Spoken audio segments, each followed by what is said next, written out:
तो चलिए आज हम लोग समझते हैं कि भारत के नोटों के बारे में कुछ तथ्य, कुछ फैक्ट्स के बारे में, कुछ रोचक तथ्य। तो देखिए सबसे पहले बात करते हैं कि भारत के नोट जो है उनकी छपैया कहाँ-कहाँ होती है। तो ये जो 4 राज्यों महाराष्ट्र की एक शहर नासिक, मध्य प्रदेश का एक शहर देवास, पश्चिम बंगाल का एक शहर साल्बोनी और कर्नाटक का एक शहर मैसूर। इन्हीं 4 राज्यों के 4 शहरों में जो है नोटों की छपैया होती है। अब बात करते हैं कि नोट के जो ये पेपर होते हैं बनते किससे हैं, तो कई पतर छिप्पा लोग होते हैं इसको कागज़ मानते हैं, बबुआ कागज़ फट जाएगा। ठीक है, तो कागज़ नहीं होता है, उसमें 99.99% कॉटन मिला होता है, कपास मिला होता है, जिसे कि हम लोग कॉटन फाइबर कहते हैं, जो कि एक पॉलीमर है, बहुलक है। आप चाहे तो मेरा बहुलक वाला वीडियो देख सकते हैं, आपको मिल जाएगा मेरे चैनल पे। तो उसमें मैंने बहुलक के बारे में खोज के बात किया, तो वो एक बहुलक होता है, कॉटन फाइबर होता है। तो चलिए अब बात करते हैं कि नोट पे हस्ताक्षर किसके होते हैं। तो देखिए RBI, reserve bank of India, सभी को पता है इसकी स्थापना जो है 1 अप्रैल सन 1935 को हुई थी। तो अभी जो वर्तमान के आरबीआई के गवर्नर हैं वो हैं शक्तिकांत दास जी। तो इन्हीं के हस्ताक्षर जो हैं हर नोट पे होते हैं, लेकिन 1 रुपए का जो नोट होता है उस पे गवर्नमेंट ऑफ इंडिया मतलब वित्त मंत्रालय जो होता है गवर्नमेंट ऑफ इंडिया का, उसके हस्ताक्षर होते हैं। उसमें कौन होता है, तो वित्त सचिव जो फाइनेंस सेक्रेटरी होते हैं उनके हस्ताक्षर होते हैं 1 रुपए के नोट पर। वो आरबीआई अपने हस्ताक्षर नहीं करता है।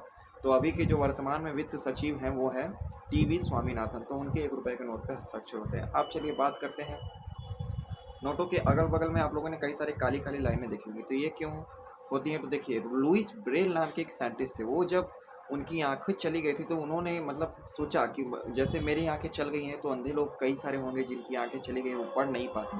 तो उन्होंने ही एक अलग सी टेक्निक निकाली जिसे नाम दिया गया ब्रेल टेक्निक, जिसपे कि अंधे लोग छू छू कर पता करते हैं, उभरे हुए अक्षर को देखते हैं और पता करते हैं कि हाँ ये क्या लिखा हुआ है। तो लुइस ब्रेल ने उस टेक्निक को निकाला था। तो उसी टेक्निक को देखते हुए जो है भारत सरकार ने भी नोटों के ऊपर जो है ब्रेल की टेक्निक को अपना दिया। प्रिंटिंग ऐसी की है कि वहाँ पे उभरा हुआ दिखे।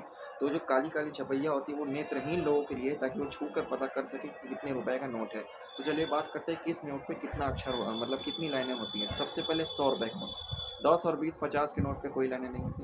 100 रुपए के नोट से स्टार्ट करते हैं। 100 रुपए के नोट पे जो है दो दो के सेट होते हैं, दो ऊपर काले काले लाइन होंगे, दो नीचे काले काले लाइन होंगे। आप इमेज में देख रहे होंगे, ठीक है।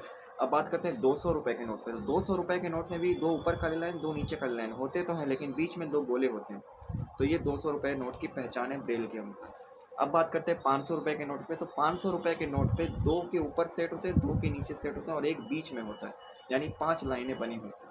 अब बात करते हैं 2000 रुपए के नोट की, जो कि भारत का अभी तक का सबसे उच्च मूल्य वाला जो है 2000 का नोट अभी करेंसी है। तो इसमें कितनी लाइनें होती है, तो पहले एक लाइन होती है, उसके नीचे दो लाइन, फिर उसके नीचे एक लाइन, फिर उसके नीचे दो लाइन, फिर उसके नीचे एक लाइन, यानी कुल 7 लाइनें होती हैं 2000 के नोट में, काली काली जो बनी होती है। तो आप इसे छू कर भी पहचान सकते हैं। आप लोगों ने काबिल पिक्चर देखी होगी ऋतिक रोशन की, जिसमें नोट के बारे में वो छू छू कर ही पहचान लेते हैं, वो भी अंधे होते हैं।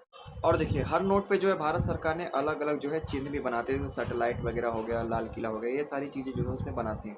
और नोट को पहचानने का सबसे अच्छा तरीका ये है कि जो कॉटन फाइबर वाला उसका पॉलीमर होता है, उसको अगर आप ऊपर उठा के देखेंगे तो उसमें जो दूसरे साइड पे जिस पे कुछ लिखा जाता है, गांधी जी के इस साइड वाले में, उस पे जो है कि आपको जब किसी लाइट पे करके देखेंगे तो उसके अंदर जो है गांधी जी का एक प्रिंटिंग आपको उभरता हुआ दिखेगा। और मतलब जिस भी नंबर का या जिस भी रुपए का वो नोट रहेगा उस पे वो नंबर लिखा हो। जैसे अगर 10 रुपए का नोट है तो आपको उसमें 10 दिखेगा, 20 का है तो 20 दिखेगा। तो ये सबसे बड़ी पहचान है। कई लोग उसकी लाइन जो सिल्वर लाइन होती है उसमें ब्लू ग्रीन बदलता है, तो उससे भी चेक करते हैं। तो आप इससे भी आसान तरीका है, चेक कर सकते हैं। ये जो है भारत सरकार ही ऐसा छापती है ताकि लोगों की पहचान में जो है कोई दिक्कत ना हो। तो चलिए ये थे आज के कुछ नोट के फैक्ट्स। तो मिलते हैं फिर नेक्स्ट वीडियो में इन्हीं सब फन एंटरटेनमेंट म्यूजिक और नॉलेज के साथ। तब तक के लिए थैंक्स फॉर वॉचिंग।